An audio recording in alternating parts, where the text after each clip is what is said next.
Hello everyone, my name is Becca from Becca Books and Bujo, and today I am sharing all of the books I read in the month of March.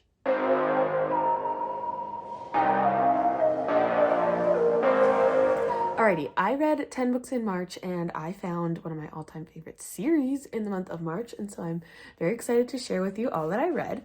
The first book I read was The Secret Lives of Church Ladies by Disha Filia, and this is a short story collection all about Black women and them finding themselves in their sexuality and kind of outside of their normal church roles, I guess. There were a few short stories that were some of my favorites. Peach Cobbler and Dear Sister were two of my favorites.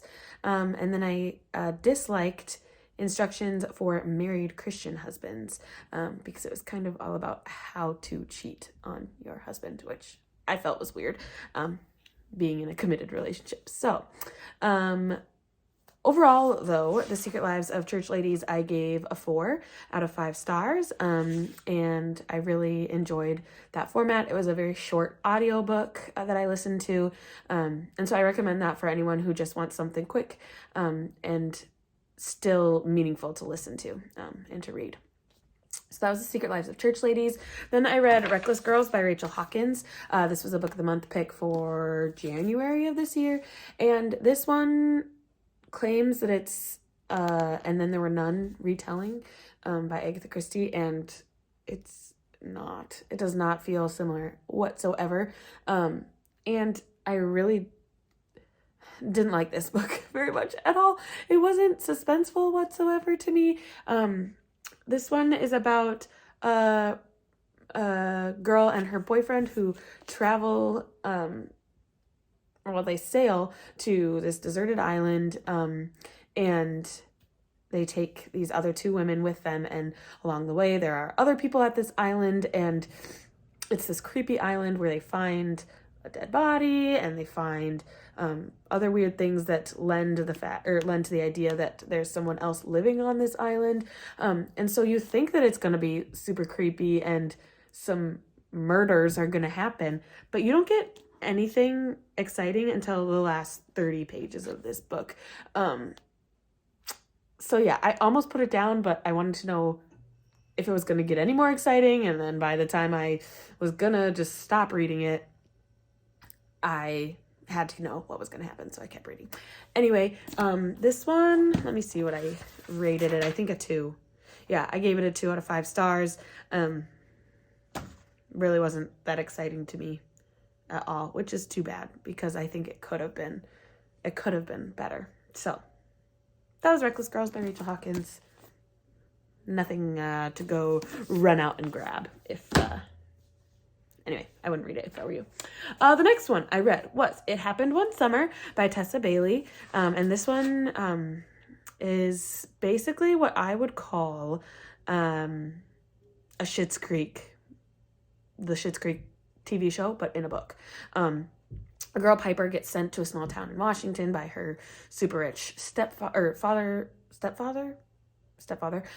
and she basically is cut off from all of his money and has to fend for herself for the summer months in this small town in Washington. And she meets this boy and falls in love with him, and it's really sweet. There is a second book in this series, so this one's about Piper, but then the second one is about her sister.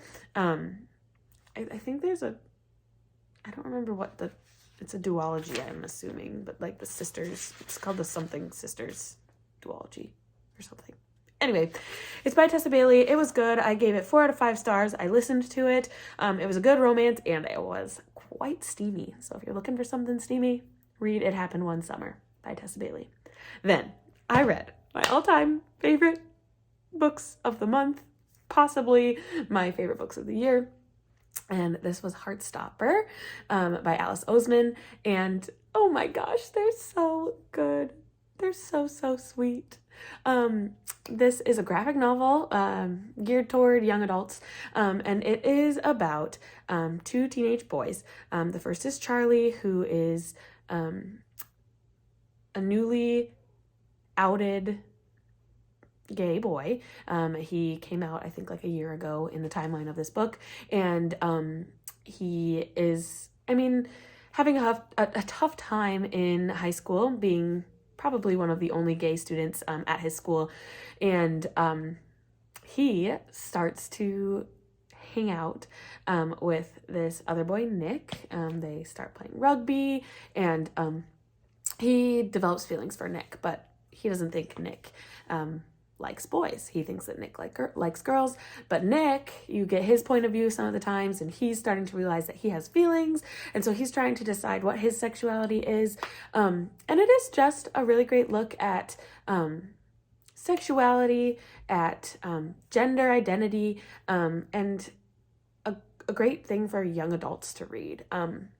I loved the characters. I thought that they were so sweet, and it touched difficult subjects about like mental health and eating disorders, homophobia, transphobia, and then just like also how to love your children as parents, and just to love them fully no matter what they identify as, no matter who they are, to show your love as a parent. And so I really loved this series.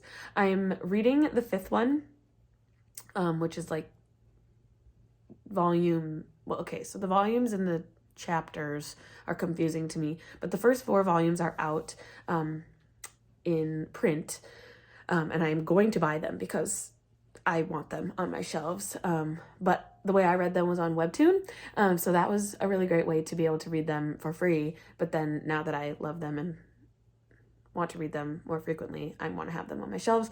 But then this 7th episode is coming out right now on Webtoon on the 1st, the 11th, and the 21st of the month. She comes out with a new episode, Alice Oseman does, and so that's just a really fun way to keep reading Heartstopper. So I can't wait to see what happens for Nick and Charlie next. And if you haven't read Heartstopper, what are you doing? Go read it. Download Webtoon on your phone and read it that way, or go and buy them if you want the physical copy, or go to your library and rent them. They're so good. Okay, moving on. Then I read The Secret History by Donna Tartt, and wow, this doesn't look that big, but first of all, it's 550 pages, and the text is teeny, and it's such a slow-moving story.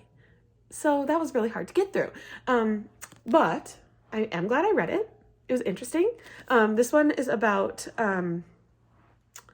6 college students, and we follow how they get away with a murder, basically. And it's super exciting in some parts, but then really dull and slow in others. I listened to it, which helped me get through it, or else I probably would not have been able to if I just read it physically. But it was really interesting, and a weird look at college life for some college students. I don't know. Anyway, it was good. I think I gave it, what did I give it? 3 out of 5 stars, because it was good. I liked it, but nothing to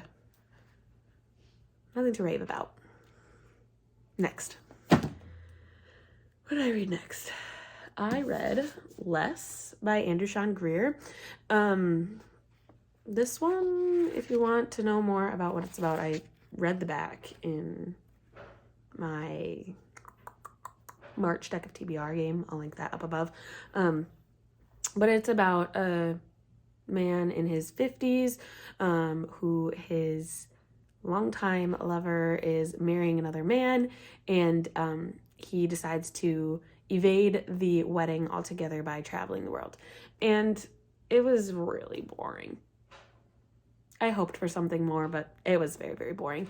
I was wanting it to be more, and it wasn't, and the only reason I read it was because I had it on my Kindle, and it was a book that I could read while I was feeding my daughter. So unfortunately, this one got 1 star for me. Just wasn't maybe the book for me, the time for me, but this one was not. not a great one for you. And then the last one I read in March was the Illuminae Files, book 1, Illuminae, by Amy Kaufman and Jay Kristoff. And this one is super cool. It's told in little like documents and files because we're learning about what happened to a space shuttle that saved a dying planet, or a planet that was invaded. We follow 2 teenagers, Katie and Ezra, and Katie is a super awesome hacker lady, and she can hack into the files and figure out what's really going on with these ships, and if it's like the government that's doing these things, or who's actually attacking them. And then Ezra is her boyfriend / ex-boyfriend, but they get back together. Anyway, there's a whole relationship issue there. But we follow kind of the conversations between those two because they're on 2 different ships, and so they are only talking in text messages, IMs, and then we also follow the AI. What are those called? Something intelligence. I don't know, but his name is Aiden, and we follow him. He's the guy who runs one of the ships, and it's like a HAL in 2001: A Space Odyssey, where the artificial intelligence, there we go, takes over, and it was a really good book. I'm excited to read I think there's 2 more after this one. Just like the fact that it was written in this cool way, and like when there was battles in space, like it read like this, and it was really fun. I also got a recommendation from a viewer to listen to it while you read it because it had a cast, and it was really cool to listen along as I read. So this one I gave a 4 out of 5 stars. Really liked it. And those were the 10 books I read in the month of March. Anyway, April's underway, and I'm excited to read the books that I got on my April deck of TBR. I'll link that above so you can see what I'm reading so far this month. But let me know what you read in March, if you read any of the books I did and what you thought of them, if you agree with how I rated them or not. I'd love to have a conversation with you down below. But thank you so much for watching this video, everyone, and I will see you in the next one. Bye!